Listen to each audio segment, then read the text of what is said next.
Hey guys, it's JMeyels here. As you guys can tell, I'm sick as a dog, but we still proceed with the news. ImperialHal making one of the biggest decisions probably of his career, probably one of the biggest turning points if he decides to follow through. Also, finally, another massive ban wave from console, PC, Switch, all kind of stuff. It seems like a lot of people are cheating again. This coming shortly after many accusations and popular tweets went viral over on Twitter, and all of that and much more in today's video. Make sure to leave a like and subscribe to the channel and comment down below for a chance to win that 10,000 Apex coins. Don't forget, we're picking the winner on Friday, so we'll be spinning that wheel of all the names, the finalists from last videos, down in the comments below. Without further ado, let's jump right into it. So first off, I just want to make mention here, I thought this was really cool. We see this stuff all the time. It seems like a lot of the community members are really more capable of bringing good features to the game than Apex themselves, honestly. This was apparently modded, coded by Cafe FPS. This was over on Twitter that Skeptation shared. I thought it was really interesting. So apparently this person has made an aim trainer mod. I'm assuming this is in R5 Reloaded, so unfortunately you probably can't just, you know, download this kind of mod thing and just start playing it in the game. R5 Reloaded is a modded version of Apex, but still, you can't tell me that Respawn's not capable of bringing stuff like this when the community members are doing it themselves. And honestly, I think with the free range that people have over in R5 Reloaded really makes for some great content that could be brought to the main game. But as you can tell right here, this person is strafing back and forth, and honestly, this could be really helpful to get your aim on point and just get your shot really warmed up before you go into a game. It'd be really great to see some more, you know, better firing range abilities. It'd be really nice to have this into the main game of Apex, obviously, and I say this all the time, it really feels like we've gone backwards with games over the years. You know, back in the day, we used to have theater mode, we used to have all kind of different game modes you could play, private matches you could play, custom settings that you could change, and now here we are in 2022 in Apex Legends. A lot of these developers that work on this game worked or made those games back then that had all those great features. We don't have, you know, custom access to private lobbies for everyone. We also don't have a theater mode like Fortnite also had. I'm not even sure if Fortnite still has theater mode. And I remember even Advanced Warfare had somewhat of a decent firing range that was a lot better than what we have in this. It'd be nice to have some sort of firing range in the game where you don't actually have to leave the game or join into a match. You can actually like queue up for a ranked game while you're in the firing range. I would really like to see something like that. Maybe it's like something more in the menu or lobby rather than having to join on a map or server. But yeah, nonetheless, I thought it was really nice to see a community member bring something so cool. It's something that would be really good for the main game. Seems like we see that a lot, honestly, in R5 Reloaded, and hopefully one of these days they'll actually implement a lot of these things. Now, I also wonder if ImperialHal will implement this change he's considering on making, and that is the fact that he made this tweet yesterday. He said, "So do I make the controller switch?" It got over 2,500 likes in only 9 hours, and people are wondering, hey, look, is aim assist really that worth it? Is it really worth it to switch over to controller? A lot of people that are on keyboard and mouse think that it is. A lot of people on controller think it's worth switching to keyboard and mouse, and honestly, we've actually seen some people in the ALGS that switched over from controller to keyboard and mouse. We also see a lot of pro players and pro teams purposely choose one person on their team to have a controller. They think it's actually necessary to have people late game with aim assist and people, you know, in the middle of the game or the beginning of the game to not have aim assist and be on keyboard and mouse. I think it's very interesting when you have teammates trying to be purposely picked based off of what input they play. And anyhow, Rogue responded to this though and said, "You are playing silvers in ranked with absolutely no passion. Scrim with it first, then king, then choose." And actually, this is funny that he said this because ImperialHal has actually scrimmed with the controller in the past. I do believe it's been many seasons ago.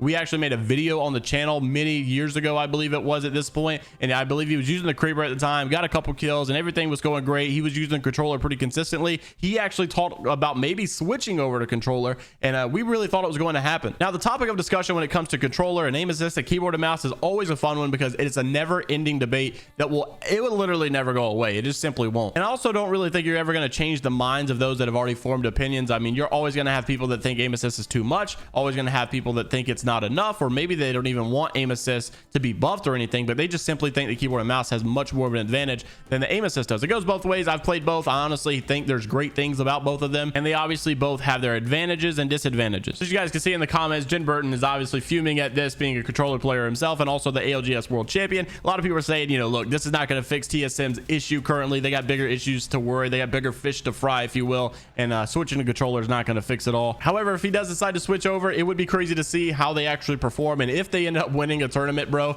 that's going to be a crazy reaction from the community, especially since this guy's been on keyboard and mouse for years and years. So if they actually manage to pull off a win in a tournament or something with a controller, dude, it's going to be crazy, and a lot of people are going to be reacting to it. Now, in other news, a big ban wave came out, and most of you console players seem to be cheating way too much, and it's actually not the PC players this time being the most cheating people. However, the ratio of PC players to cheaters banned right here is still probably the highest ratio. This was coming from Hideouts though. He said a ban wave of 1,307 users has been dealt out for exporting arenas ranked and 6-manning.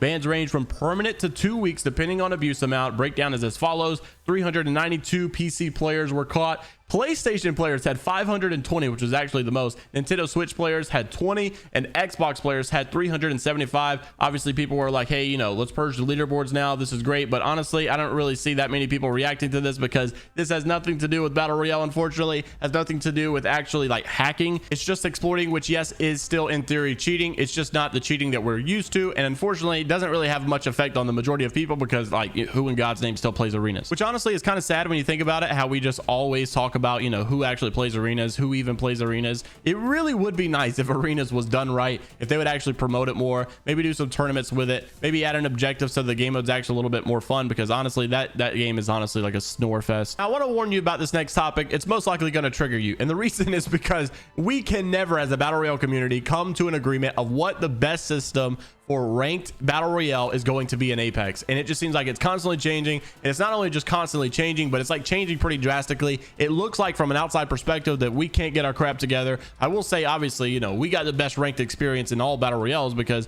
I don't think that Fortnite really has it going on. I don't think Warzone even has a ranked system. So we definitely got probably the better end of the stick when it comes to Battle Royale ranked. However, from the outside perspective, we're changing this thing so much, it definitely looks like we're unstable and have no idea what we actually want to do. I mean, we started off in season 2 of Apex Legends finally getting a ranked system. People thought it was good at the time, and then obviously it moved on and progressed to a little bit different of a ranked system, and we kept that system for quite some time until just a couple of seasons ago. I actually think this season 13 is when they implemented this new rank system, and apparently it was just absolutely shockingly different. Like, it was way different than what we were used to. People said it was way too hard. The pros said it was perfect. This is what we wanted. And actually, the pros had a lot to do with what this rank system was, you know, about, what it was formatted, the way it was formatted. And so they're actually super supportive of it. They love it. And then all of a sudden, the issues start to come through. There's nothing but plats to play in Preds, because people just can't simply get high enough rank. As you guys saw the rank distribution too, I believe that there was just way too many people in silver and gold and not enough people in plat and diamond.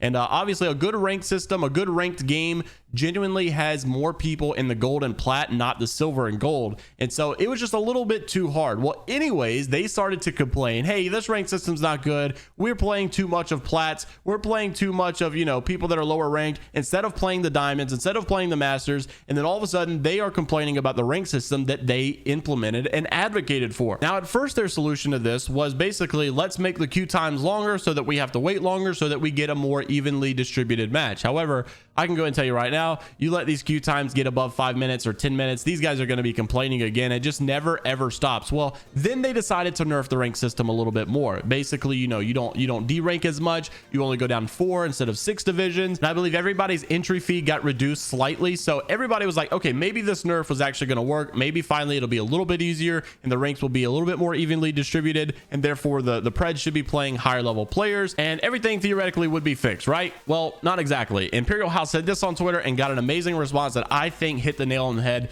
He said rank definitely needs to be reverted to how it first was in the first split of season 13, just because this is a snooze kill race fest now.